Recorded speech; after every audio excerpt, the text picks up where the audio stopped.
परळी तालुक्यामध्ये पाहिलं तर गेल्या 17 दिवसापासून पाऊस नाही. त्या पावसामुळे नसल्यामुळे पाहिजे खरीपाचे पीक आता कुठे सुका लागले आणि कुठे माल देखील टाकायला लागले. मी आहे परळी तालुक्यातील आता इंजेगाव शहरामध्ये आपण पाहू शकतात की या ठिकाणी पाहिलं तर खरीपाचं जे सोयाबीन जे पीक आहे या ठिकाणी शेतकऱ्यांनी लावले होतं आणि त्याची पाहिलं तर अत्यंत त्याची परिस्थिती आता गंभीर होऊन गेली आहे. हे संपूर्ण पीक आता सुकायला लागलेलं आहे. या ठिकाणी पाहिजे सोयाबीन असेल, कापूस असेल, या ठिकाणी संपूर्ण आता सुकायला लागले. अजून 2-3 दिवस पाऊस नाही पडला तर अत्यंत याची बिकट परिस्थिती होणार आहे आणि त्यावर महत्वाचं आहे. यामुळे शेतकरी आता दुबारा संकटात येणार आहे आणि या अनुषंगाने पाहिलं तर आता माझ्यासोबत काही शेतकरी येतं, आपण त्यांच्याशी संवाद साधतात की दादा काय सांगा, किती दिवसापासून पाऊस नाही आपल्याकडे?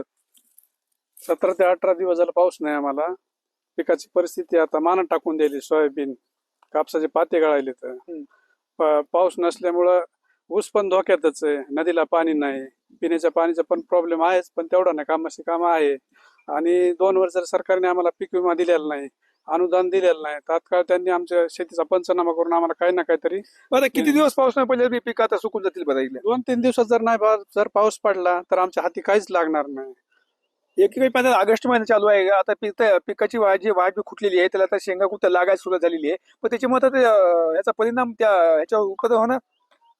70% आज पीक गेलेलं आहे, 30% आणखी पावसावर आधारित आहे, पण ते देखील आम्हाला वाटत नाही की आमच्या हाती लागेल म्हणून. नाही, पीक आमच्या हाती यंदा लागण्याचं चिन्ह नाही. 2 दिवसात जर पाऊस पडला तर 10-20% आमच्या हाती लागेल काही ना काहीतरी.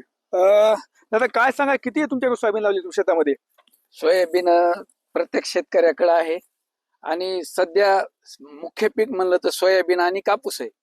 पण सोयाबीनची सध्या मानं टाकून द्यायले, फुलं आता लागण्यात ह्याचे आणि पावसाची अत्यंत गरज आहे सध्या. एकीकडे आता याची वाढ पण खुटलेली आहे, वाढ खुंटली, कापसाचे पाते लागायचा टाइम आहे.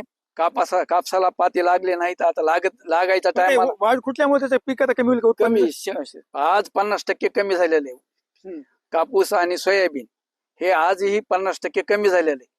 आज जवळजवळ 2.5-3 महिने झालं पाऊस काळ संपत आलेला आहे.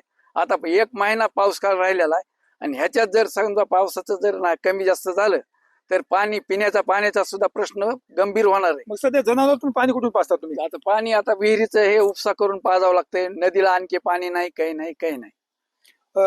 दादा काय सांगाल, कशी परिस्थिती बदल? परिस्थिती एकदम बिकट आहे.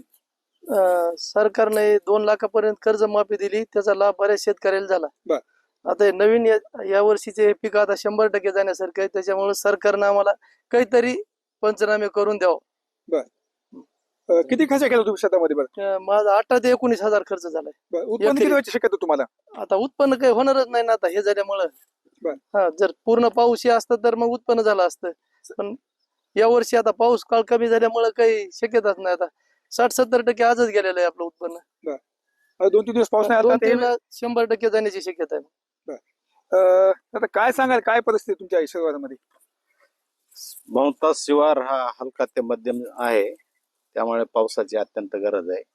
सध्या तर 50% फुलावर आहेत, काही 80% फुलावर आहेत आणि ह्याच टायमाला पावसाची अत्यंत गरज असताना विस्तृत पाऊस पडत नाही. त्यामुळे सध्या पाहिलं ऑगस्ट महिना चालू आहे, सध्या पाहिलं तर रिमझिम पाऊस पडायला आहे, त्यामुळे खाली बी जास्त ओल ठिकाण आहे. काय होईल ते सांगता येत नाही शेतकऱ्याच्या हातात. एकीकडे पाहिले तर आता जे त्याचे उत्पन्न होण्याची शक्यता कमी आहे, पाहिजे तर त्याची आता हाईट खुटलेली आहे. आता काय समजा वाया जाण्याच्या मार्गावर आहे ना. 50% तर आज बी गेले. तर इथून पुढचं काय पाऊस 2-3 दिवसात पडला ठीक आहे, नाही तर समजा जायच्या मार्गावर आहे.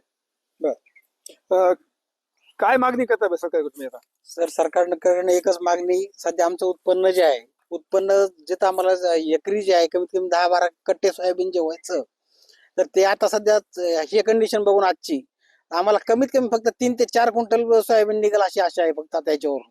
आता त्याच्यामुळे जे आहे शासनानं कमीत कमी सोयाबीनला आणि कापसाला अनुदान देणं अपेक्षित आहे. एकीकडे पाहिलं तर मार्केटमध्ये सोयाबीनला भाव मिळत नाही, 4 ते 4.5 विकलं जात आहे. सर, सोयाबीनला भाव जे आहे मार्केटमध्ये 3.5 पासून भाव चालतोय. तुम्ही तरी 4 म्हणायला, तर आम्हाला 3.5 पासून सोयाबीन घेतलं जातंय.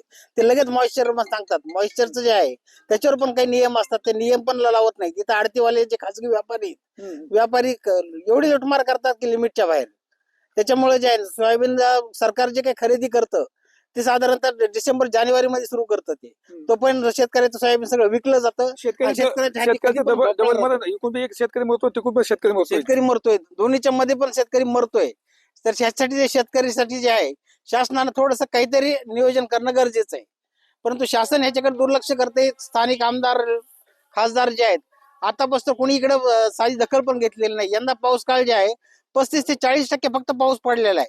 आणि ह्याच्यावर जे आहे याच्यावर कोणी सुद्धा इकडे लक्ष आवाज उठवायला तयार नाहीत ना कोणी बोलायला तयार नाही. सोयाबीनला हमी भाव मिळाला पाहिजे. सोयाबीनला हमीभाव मिळाला पाहिजे. कमीत कमी जे आहे हमीभाव सोयाबीनला 8 ते 9 हजार रुपये सोयाबीनला हमीभाव पाहिजे. आणि कापसाला जे आहे कापसाला 12 ते 14 हजार रुपये हमीभाव पाहिजे. मग 2-3 दिवसात पाऊस नाही पाहिजे काय परिस्थिती होऊन जाईल? तर 2-3 दिवसात जर पाऊस पडला आणि पडला तर कमीत कमी 30% तरी हातात येईल. आणि जर 3 दिवसानंतर पाऊस जर नाही पडला तर आमच्या हाती फक्त भोपळा राहणार आहे. याच्यामध्ये जेवढा काय खर्च केलेला आहे ते व्याजाने पैसे काढून आज सगळं करतोय आम्ही इथं.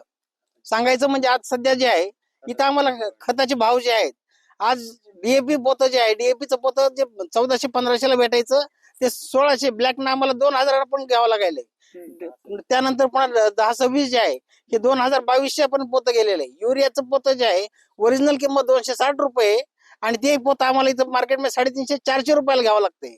आणि तसा विचार जर केला तर एकरी आम्हाला 1.5 ते 2.5 पोते खत सोयाबीनला टाकावं लागते. 10-26 काय आव्हान करणार सरकारला? काय आव्हान तुमचे काय मागणी असेल आता? सरकारकडे एकच मागणी की सरकारनं जे आहे शेतकऱ्यांसाठी विशेष भरघोस अनुदान देऊन शेतकऱ्यांना मदत करणं आवश्यक आहे. आणि जे काही कर्जमाफीचं चालू आहे सध्या ही कर्जमाफी सुद्धा आतापासून फक्त गाजर दाखवलेलं आहे. मोजक्या 10-5% लोकांना कर्जमाफी मिळालेली आणि कर्जमाफी काही मिळेल याची काही अपेक्षा बी वाटत नाही. फक्त अशा पिकांचा पंचनामा झाला पाहिजे. अशा पिकांचा पंचनामा व्हायला पाहिजे. अजून कृषी अधिकारी जे आहेत इथले तालुका कृषी अधिकारी यांनी सुद्धा इथं फिरकलेले नाहीत. साधं बघायला तयार नाही कोणी इकडं. ग्रामसेवक हे तलाठी हे जे आहेत ही पीक पाणी करायचं म्हणतायत. आज फक्त एक नोटीस टाकली फक्त ती बी एकाच शेजारच्या गाव एरिया मधली. आमच्या सध्याची तर नोटीस पण पाठवलेली नाही अजून.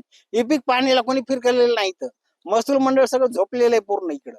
तर आपण हा शेतकऱ्यांचा रोष आपल्याला पाहायला मिळत आहे. पाहू शकतो की परत तालुक्यात हे इंजेगाव शिवार आहे आणि या ठिकाणी परत शेतकऱ्यांची अत्यंत बिगस्त परिस्थिती. 2-3 दिवस पाऊस नाही आला तर यातील शेतकऱ्याचे 50% जे पीक आहे हे पुन्हा वाया जाणार आहे. आणि त्यामुळे पाहिलं तर शेतकऱ्यांचं म्हणणं आहे की आता सरकारने या ठिकाणी अशा शेतांचा पंचनामा करावा आणि त्याचा योग्य ते भाव द्यावा, मोबदला देण्यात यावा अशी मागणी आता शेतकऱ्यांकडून केली जात आहे. कॅमेरा पर्सन विकास स्वामी, मी संभाजी मुंडे, टीव्ही MIT, परळी, बीड.